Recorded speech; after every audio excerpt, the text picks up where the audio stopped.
Sura ya 12. Kwa pambazuka Ufaransa. Upinzani wa Speyer na ungamo la Augsburg vilifuatiwa na miaka ya mapambano makuu na machafuko kabisa. Uprotestanti ukiwa umedhoofishwa na mafarakano ulionekana ukielekea kufa. Mfalme akitizamia kuwa atafaulu, ndipo kushindwa kwake kulimtokea ghafla.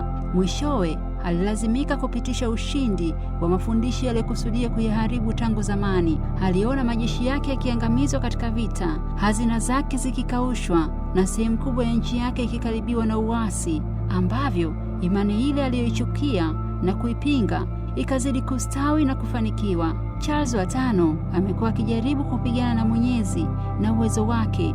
Mungu alikuwa amesema na iwe nuru, lakini mfalme alikuwa amedumisha giza. Akiwa amedhoofishwa na mapambano ya muda mrefu, mwisho akajiuzuru kiti chake cha enzi, akajikalia kama mtawa. Katika Uswizi, wakati wengi walipoipokea imani ya watengenezaji, wengine waling'ang'ania imani ya Rumi. Mateso yaliyokuwapo yalisababisha vita vya wenyewe kwa wenyewe. Zwingli na wengine wengi ambao walijiunga na watengenezaji waliangukia katika vita na kumwaga damu vilivyokuwa vikipiganwa huko Kappel. Rumi ilikuwa ikishinda na mahali pengi ilionekana kwamba inarudisha mali yake iliyotekwa, lakini Mungu hakuwa ameachilia mbali kazi yake na watu wake. Katika nchi nyingine, Mungu aliinua watendakazi wengine ili waendeleze kazi ya matengenezo. Katika Ufaransa, aliyepata nuru mara ya kwanza alikuwa Lefebvre, aliyekuwa mwalimu mtaalamu katika chuo kikuu cha Paris. Katika uchunguzi wake wenye maandiko ya zamani, aligundua Biblia na akaanza kuwafundisha wanafunzi. Alijishughulisha na historia ya watakatifu na wafia dini kama ilivyonakiliwa na kanisa, naye alikuwa ameendelea sana katika uchunguzi huo. Ndipo wazo lilipomjia na kutafuta msaada wa Biblia juu ya habari hiyo. Basi akaanza kuisoma na kuchunguza. Kwa kweli alikuta watakatifu wanatajwa katika Biblia, lakini hawataji kama namna wanavyotajwa katika taratibu za kanisa la Roman Catholic. Basi akachukia na kuachilia mbali uchunguzi huo, akajishughulisha na mafunzo ya Biblia, yaani neno la Mungu. Katika mwaka wa 1512, kabla Luther na Zwingli hawajaanza kazi ya matengenezo, Lefebvre aliandika na kusema, Mungu ndiye alitupatia haki kwa njia ya imani ambayo inatupeleka katika uzima wa milele kwa neema yetu.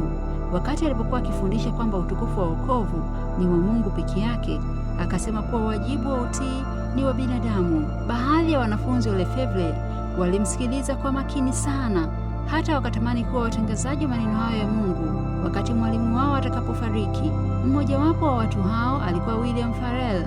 Wazazi wake walikuwa waumini mashuhuri katika kanisa la Roman, naye alichukizwa sana na watu waliokuwa wakipinga mafundisho ya kanisa la Rumi.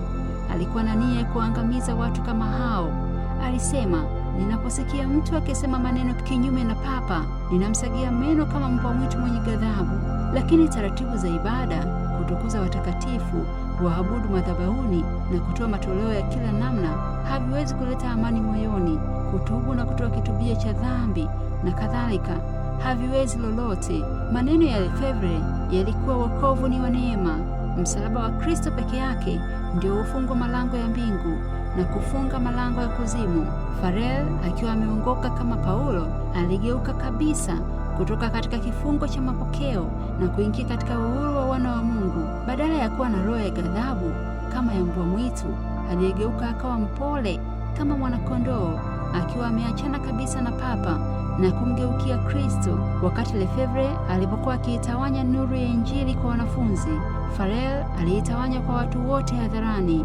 Mkuu wa kanisa, Askofu Ameuske, alijiunga pamoja nao.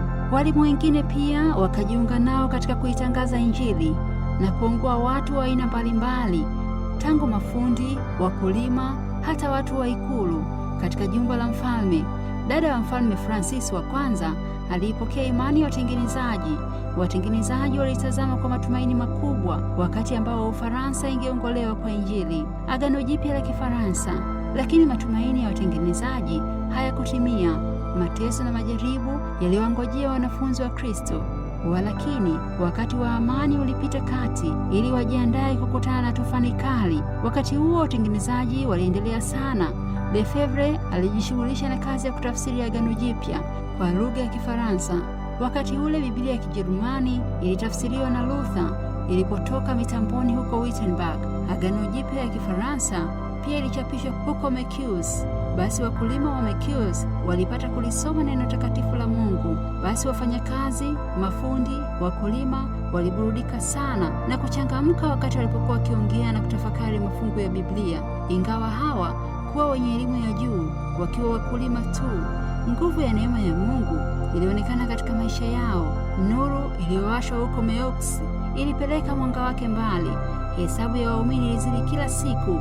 Kwa muda, ghadhabu ya serikali ya kanisa la Rumi ilizuiliwa isiwaingilie watengenezaji, lakini baadaye viongozi wa papa walifaulu. Uchomaji moto wa wale wanaopinga Rumi ulianza. Wengi walichoma moto wa hadharani kwa ajili ya imani yao. Katika majumba ya mabwana na majumba ya wafalme kulikuwako watu waongofu ambao walithamini ukweli wa Biblia zaidi ya vyeo, mali, hata maisha yao. Louis de Berquin alikuwa mtu wa uzao wa kikubwa, yaani wazazi wake walikuwa maarufu. Yeye alijishughulisha na kujifunza Biblia, akaongoka, ingawa kwanza alikuwa amechukia Waluther. Baadaye aliposoma Biblia akaona kuwa mafundisho yaliyomo siyo ya Rumi bali ya Luther. Basi akawa mfuasi. Warumi wa Ufaransa walimtupa kifungoni kama mtu mzushi, lakini alifunguliwa na mfalme. Kwa muda wa miaka kadhaa wa kadha, Francis alisita kati ya Rumi na matengenezo. Berquin naye alifungwa na wafuasi wa papa mara 3, lakini alifunguliwa na mfalme aliyekataa kumtia hatiani kama mzushi. Berquin alionywa mara kwa mara kuhusu hatari inayomkabili katika Ufaransa na akashauriwa atoke nchini akakalie mahali pengine penye usalama. Berquin shujaa. Juhudi ya Berquin ilizidi kuwa kubwa. Alikusudia kutenda makuu kijasiri. Yeye hakuitetea kweli peke yake, bali alishambulia makosa bila kujali. Wapinzani wake walikuwa watawa wasomi, hasa waliosomea Biblia katika chuo kikuu cha Paris, ambacho ni chuo maarufu nchini. Katika maandiko wa watu hawa, Berquin alipata makosa 12 ambayo alidai kuwa ni kinyume cha Biblia. Watu hawa walikuwa wataalamu. Walimwomba mfalme aamue katika mashindano hayo. Akifurahia nafasi hii ya kushusha kiburi cha watawa hawa, mfalme aliwaagiza Warumi wajitetee na kutetea msimamo wao kwa kutumia Biblia. Silaha hii itawasaidia kidogo tu. Mateso na kuchoma moto ndizo silaha zao walizozijua bora zaidi. Sasa wakaona kuwa wamo mtegoni, kunaswa katika shimo waliotaka kumtupa Berquin, na sasa wakatazamana na kutafuta njia ya kukwepa. Wakati huo sanamu ya Bikira Maria ilikuwa imesimamishwa kwenye kona ya barabara. Ilikuwa imevunjwa. Watu wengi walijazana mahali hapo penye sanamu, wakiomboleza na wenye uchungu. Hata mfalme alisikitika. Watawa walipaza sauti zao wakisema, haya ni matokeo ya mafundisho ya Berquin. Vitu vyote vitaondolewa sasa, yaani dini, sheria na serikali yenyewe, na hawa Waluther waasi. Mfalme akaondoka toka Paris na watawa wakaachwa peke yao ili wafanye wapendavyo. Basi Berquin akashtakiwa na kuhukumiwa kifo, na isiwe mfalme Francis kuingilia kati na kumwokoa. Hukumu ingetekelezwa siku ile ile. Wakati wa adhuhuri, watu wengi walikusanyika ili kushuhudia tukio hilo. Wakashangaa kuona kuwa mtu aliyehukumiwa ni mtu mashuhuri katika nchi ya Ufaransa. Mshangao wa uchungu na wasiwasi vilijaa nyusoni mwa makutano, lakini uso wa mtu mmoja tu ulikuwa na utulivu. Huyu aliyehukumiwa kufa, Jan Berquin, ndiye aliyejua kuwa bwana wake yuko karibu hapo. Uso wa Berquin uling'aa kwa nuru ya mbinguni. Alivaa vazi la mahameli la hariri na soksi za dhahabu. Alikuwa karibu kumshuhudia mfalme wa wafalme. Hakuwa na alama ya huzuni katika uso wake, alijaa furaha. Wakati mkutano ulipoanza, safari barabarani kwa taratibu, watu wakashangaa kumwona akiwa mwenye furaha. Watu wakasema, anafanana na mtu anayekaa hekaluni akitafakari mambo matakatifu. Berquin achomwa moto. Berquin alipokuwa amefungwa kwenye mti wa kuchomewa, alijitahidi kuwazungumzia watu maneno, lakini watawa wakaanza kupiga makelele na askari kupiga makofi. Basi ghasia hizo zikaziba sauti ya mfiadini. Hivyo katika mwaka wa 1529 kasisi mkuu wa Paris aliyewekea watu wa 1793 msingi wa kuigwa. Kwa maneno matakatifu ya mtu anayekufa, Barkion alinyongwa na mwili wake ukatetea ndani ya ndimi za moto. Walimu wa matengenezo ya imani waliondoka huko wakaenda mahali pengine. Lefebvre yeye alikwenda Ujerumani. Farel alirudi kwao upande wa mashariki huko Ufaransa ili kuhubiri kwa watu wa kwao. Mahubiri yake yalipata wafuasi. Baada ya muda alifukuzwa mahali hapo. Alipita vijijini akifundisha Biblia katika nyumba za watu kwa siri. Alijifichaficha misituni na milimani, ndani ya mapango. Yalikuwa mazoea yake wakati wa utoto wake. Kama ilivyokuwa wakati wa mitume, mateso yalishindwa kuzuia injili isiendelee mbele. Wafilipi sura ya 1 mstari wa 21. Ndivyo ilikuwa kwa watengenezaji. Walipofukuzwa kutoka Paris na Meaux, walitawanyika wakaenda huko na huku wakihubiri neno. Matendo sura ya 8 mstari wa 4. Hivyo nuru ya injili ikafia mahali pa mbali katika nchi ya Ufaransa. Mwito wa Calvin. Katika mojawapo ya shule za Paris kulikuwamo kijana mmoja mwangavu, mtu asiye na lawama yoyote, mwenye akili, mcha Mungu, hali yake bora.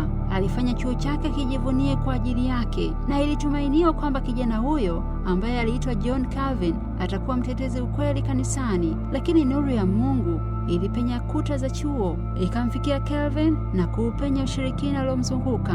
Olive Tan, binamu wa Calvin, alikuwa amejiunga na watengenezaji. Wawili hao waliongelea mambo yalikuwa yakitatiza Ukristo. Olive Tan alisema kuna dini mbili duniani, Protestant na moja ambayo imebuniwa na watu, ambayo mtu hujiokoa mwenyewe kwa njia ya maadhimisho yake na matendo yake mema. Dini nyingine ni ile inayofunuliwa katika Biblia, ambayo humwelekea mtu apate wokovu kwa nia ya neema ya Mungu itolewayo bure. Calvin akasema, sitataka mafundisho yako mapya. Unadhani kuwa nimeishi makosani kwa miaka hii yote? Lakini Calvin alipokuwa peke yake katika chumba chake, aliyetafakari maneno ya binamu yake, alijikuta hana mtetezi mbele ya hakimu wa haki, yaani Mungu mkuu. Matendo mema, maadhimisho ya kanisa, yote yalikuwa bure kuweza kusamehe dhambi. Maungamo na kitubio haviwezi kumpatanisha mtu na Mungu. Mashahidi katika kuchoma moto. Kwa bahati, siku moja Calvin alibahatika kushuhudia tendo la kuchoma mtu aliyedhaniwa kuwa ni mzushi hadharani. Katika tukio hilo la mateso ya kikatili, akibishana kwa ajili ya hukumu iliyotolewa na kanisa, kijana huyu aliona mfia dini akionyesha imani na ujasiri kabisa, na alipojipambanisha na yeye mwenyewe alijiona kuwa hafai. Akashangaa kuona mafundisho ya Biblia ndio uzushi na imani ya mzushi imejengwa katika Biblia. Kwa hiyo yeye aliazimu kujifunza Biblia na kuichunguza kwa makini. Katika Biblia aligundua Kristo, akapaza sauti na kusema, O Baba, dhabihu yake imetuliza ghadhabu yako, damu yake imeniosha uchafu wangu, msalaba wake umenitetea, kifo chake kimenipatanisha na Mungu, umenigusa moyo wangu ili niyachukue mambo yote isipokuwa yale ya Yesu tu. Sasa akakusudia kujitolea kwa Injili katika maisha yake yote, lakini aliogopa na akajishughulisha kujifunza, ila kwa ajili ya maoni na mashauri ya rafiki zake, mwisho akakubali kuwa mwalimu. Maneno yake yalifanana kana kwamba ni umande unavyoangukia majani na kuiburudisha nchi. Sasa alikuwa katika mji mkuu wa mkoa, akiwa chini ya ulinzi wa Margareti, binti wa mfalme, ambaye kwa kupenda Injili aliwapenda wapenda Injili wenzake.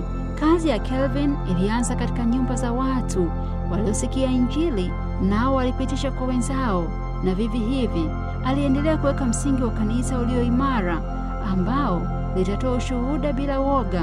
Ilipasa Paris ipate nafasi nyingine ya kuhubiri Injili. Mahubiri ya Lefebvre na Farel yalikataliwa, walakini ilipasa Injili ihubiri kwa watu wote wakao humo. Mfalme alikuwa hajawaunga mkono Warumi na kuwapinga watengenezaji. Margaret alikubali kuwa imani iliyosahihishwa lazima ihubiriwe katika mji wa Paris. Akaamuru kuwa mchungaji wa Kiprotestanti lazima ahubiri makanisani. Jambo hilo lilipigwa marufuku na waongozi wa Papa. Margaret akaruhusu Injili ihubiriwe katika jumba la ufalme. Iliamriwa kuwa kila siku mahubiri yatolewe mara moja.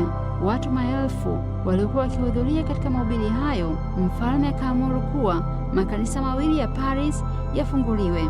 Mji wa Paris ulikuwa haujahubiriwa neno la Mungu kama wakati huu.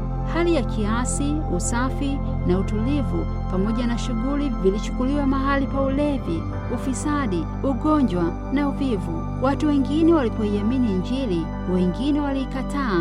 Baadaye watu wa papa walifaulu kupata madaraka, kwa hiyo wakaamuru makanisa yafungwe na kuanza tena kuchoma watu moto waliowapinga.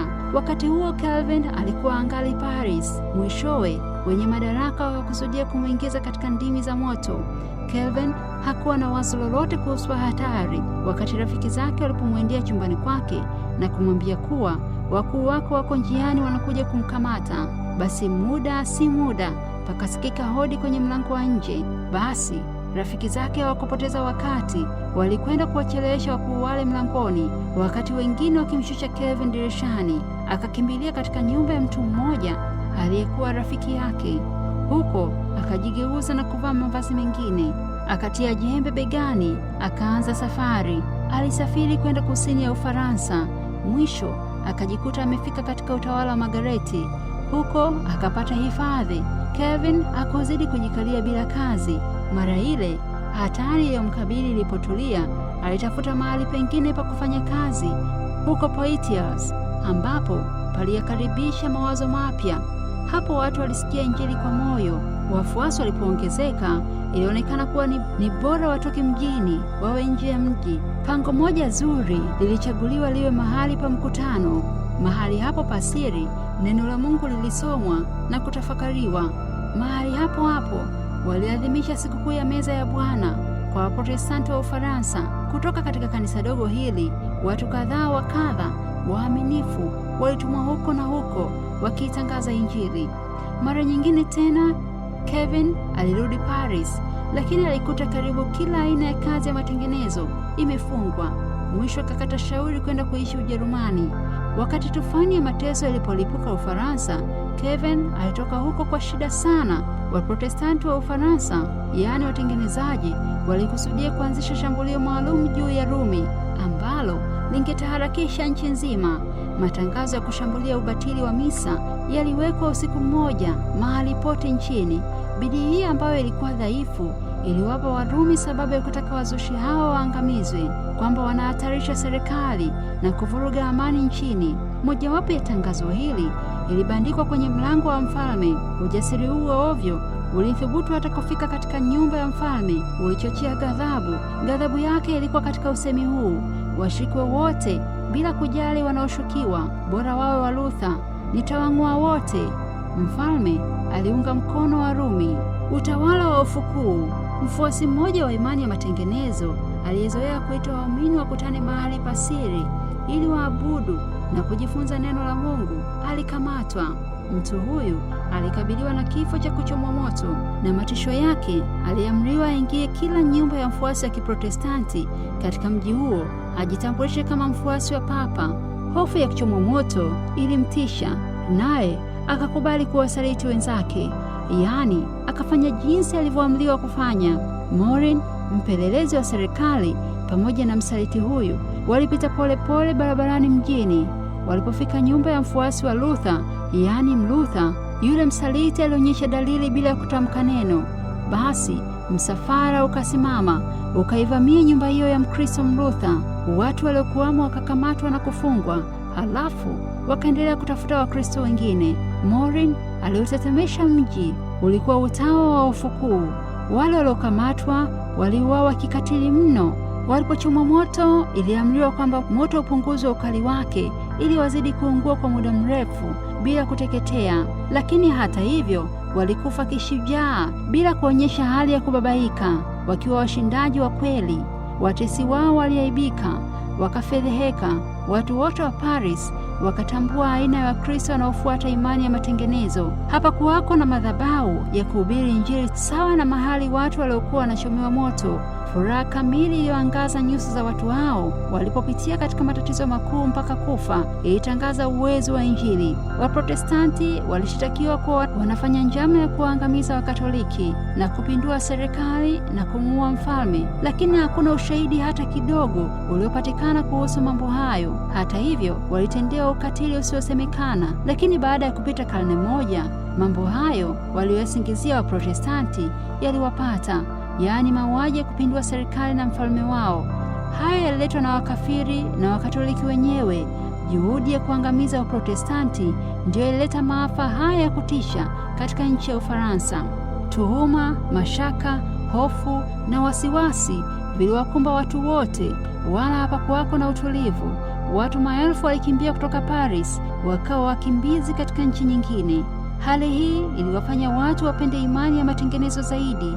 Wafuasi wa Papa walishangaa kuona watu hao wazushi hawaonewi mashaka, ila watu wanaridhika kuwa nao. Uchapaji watangazwa kuondolewa. Francis wa kwanza alikuwa anapendelea kujikusanyia watu wa kila hali kutoka nchi zote, kwa kuwa alikuwa na hamu ya kuwafutilia mbali wazushi wote. Basi kundi hili la wataalamu likatoa sheria ya kupiga marufuku uchapaji wote katika nchi ya Ufaransa. Francis alitoa mfano mmoja kati ya mingi iliyochapishwa na kuhifadhiwa. Akasema kuwa utamaduni wa kisomi haufai kupingia dini na kuafikiana na mateso. Mapadri walidai kwamba matusi yaliyotolewa kutokana na mbingu kwa njia ya kudharau misa lazima yalipwe kwa damu.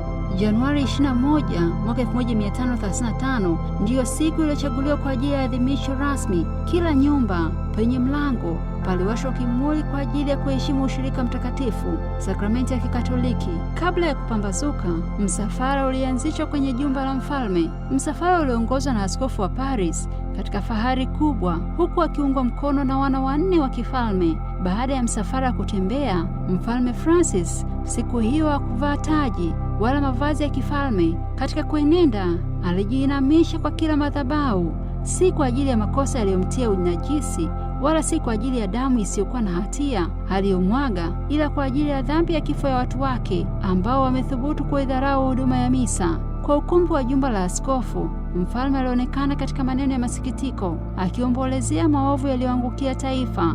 Aliitangaza siku hiyo kuwa ni siku ya kuomboleza. Alimtaka kila raia mwaminifu asaidie katika kazi ya kuwang'olea mbali wazushi hawa wenye madharau ambao wanaitishia nchi ya Ufaransa. Alipokuwa akisema hayo, machozi yalikuwa yakimtoka na mkutano wote ukalia, huku akisema, tutaishi na kufa tukishikilia dini ya Katoliki. Neema iletayo wokovu imeonekana na kuimulika Ufaransa, lakini imesukumwa mbali, wakichagua giza zaidi ya nuru. Wameyatia maovu kuwa ndiyo mema, na mema wakayaita kuwa maovu, mpaka wakazama kabisa katika udanganyifu mkuu. Nuru ambayo ingewaongoza kutoka katika udanganyifu na kifungo cha giza wameitupilia mbali. Mara nyingine tena, msafara wa maandamano ulianzishwa. Majukwaa ya kuchomea Wakristo wa Protestanti yalijengwa na ikapangwa kuwa kuni za kuchomea watu hao ziwashwe wakati mfalme atakapoonekana, na ya kwamba maandamano yatasimama kushuhudia mambo hayo. Mambo yalipotokea, wale waliochomwa hawakuonyesha alama yoyote ya kusitasita wala kufadhaika. Walipoambiwa wakane imani yao, mmoja alisema, mimi ninaamini kile manabii na mitume walichoamini na kuhubiri, na Wakristo wote wanachoamini. Imani yangu imejengwa na Mungu. Imani yangu imejengwa kwa Mungu atakayeshinda nguvu za kuzimu. Waliporudi na kufika jumba la mfalme, watu walitawanyika, na mfalme na maaskofu wakaenda zao, huku wakijitia moyo kwamba wataendelea na kazi hiyo ya kuangamiza wazushi. Amani ya Injili ambayo Ufaransa imekataa itaendelea kwa hakika, lakini matokeo katika Ufaransa yatakuwa ya hatari.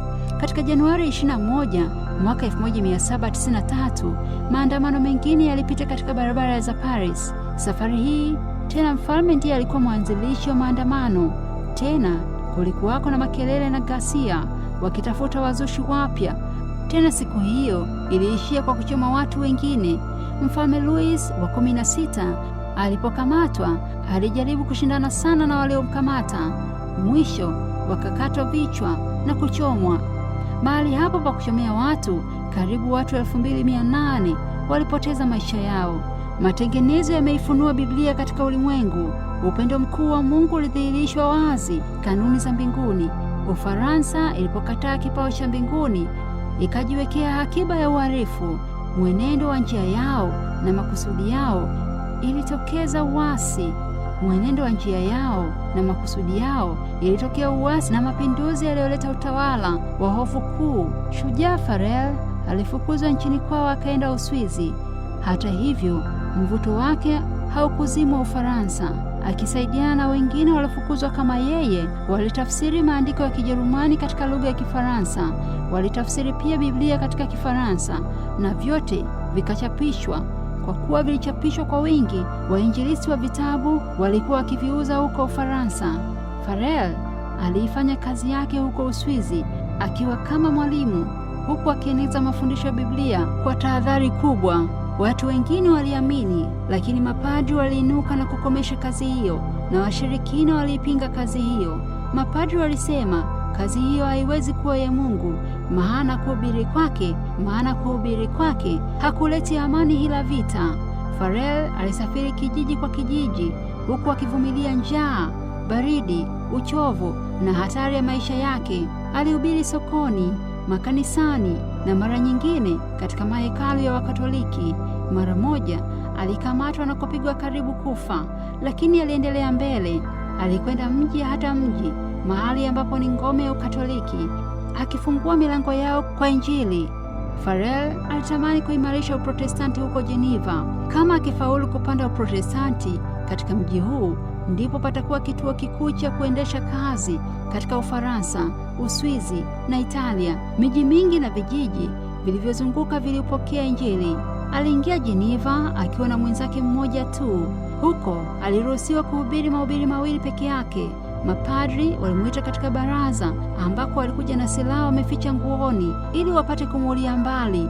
Watu wengi walikusanyika kuhakikisha kuwa hawezi kutoroka. Askari walimwokoa. Kesho yake asubuhi mapema alisindikizwa kavuke ziwa akaenda mahali pa usalama. Huo ndio ulikuwa mwisho wa mahubiri yake ya kwanza huko Geneva. Jaribio la pili alichagua kijana mnyonge aliyetendewa vyema na watengenezaji. Lakini yeye atafanya nini mahali ambapo Farel alikataliwa? Mungu amechagua mambo mapumbavu ya dunia awaaibishe wenye hekima. Wakorintho 1 sura ya 1 mstari wa 27. Froment, mwalimu. Froment alianza kazi kama mwalimu. Ukweli ule uliofundisha watoto katika skuli. Watoto waliukariri walipofika nyumbani kwao. Hivyo wazazi wao wakaupata ukweli wa Biblia. Agano Jipya pamoja na vijizuu viligawiwa bure kwa watu. Baada ya kupita muda, Froment pia alifukuzwa nchini, lakini ukweli aliopanda mioyoni mwa watu uliota. Imani ya matengenezo ilipendwa nchini. Wahubiri walirudi na ibada ya Kiprotestanti ikaanzishwa Geneva. Wakati Calvin alipoingia Geneva, mji ulikuwa umetangazwa kwamba unafuata imani ya matengenezo. Alikuwa akienda Basel wakati alipolazimika kuzungukia Geneva. Katika matembezi haya, Farel alitambua uongozi wa Mungu. Ijapokuwa Geneva ulikuwa umepokea imani ya matengenezo, hata hivyo nguvu ya uongofu kamili lazima itokane na Roho Mtakatifu, wala siyo agizo la baraza. Ijapokuwa Geneva imekataa mambo ya Rumi, ilikuwa bado inaambatana na makosa yaliyotapakazwa na Rumi. Farel alimsihi mwinjilisti Calvin akae hapo na kufanya kazi hapo, lakini Calvin aliondoka kwa ajili ya hadhari. Aliogopa kukabiliana na watu wa Geneva waliokuwa wagumu na wakaidi. Alitafuta mahali patulivu ili apate kujifunza. Hapo akaandika mafundisho na kuyachapisha, na kwa njia hiyo akasaidia kujenga makanisa. Hakuweza kukataa. Ilionekana kwake kana kwamba mkono wa Mungu umemwandalia mahali ambapo ataishi bila kubadilika. Ikaonekana kuwa ngurumo za laana, ngurumo za papa zilielekezwa huko Geneva. Sasa mji huu mdogo utawezaje kushindana na uwezo mkuu huu ambao huwatetemesha wafalme na wafalme wakuu? Ushindi wa watengenezaji umekwisha kupita, na Rumi ikakusanya nguvu mpya ili ikamilishe kazi ya kuangamiza hawa watengenezaji. Kanuni ya hawa Warumi wa Jesuit walikuwa wakatili wenye uwezo mkuu wa kutisha. Walioangamiza kabisa bila kujali lolote ila tu kutimiza agano lao. Injili ya Kristo imesababisha na kuwezesha watu kuvumilia mateso, baridi, njaa, kazi ngumu na umaskini. Walishikilia ukweli wa Injili bila kuogopa aibu, vifungo na kifo cha kuchomwa moto. Warumi wa Jesuit walileta mtindo mpya.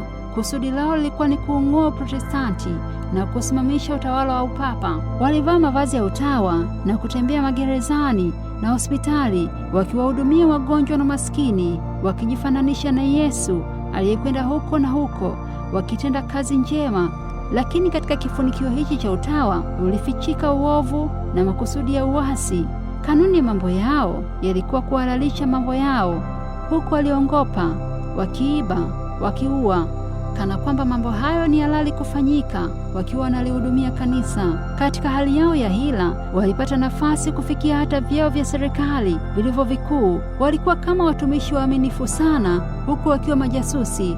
Walifungua skuli na vyuo vikuu vya kufundishia wana wa kifalme na watu wote. Waprotestanti walivutwa kijanja, hata wakaingizwa na kufuata kanuni za kipapa, kwa kuwa watoto walizoezwa kufuata kanuni za Kirumi. Hivyo wakausaliti uhuru ambao baba zao waliupigania na kumwaga damu. Popote hawa Jesuit walipokwenda, walizidi kuimarisha Ukatoliki.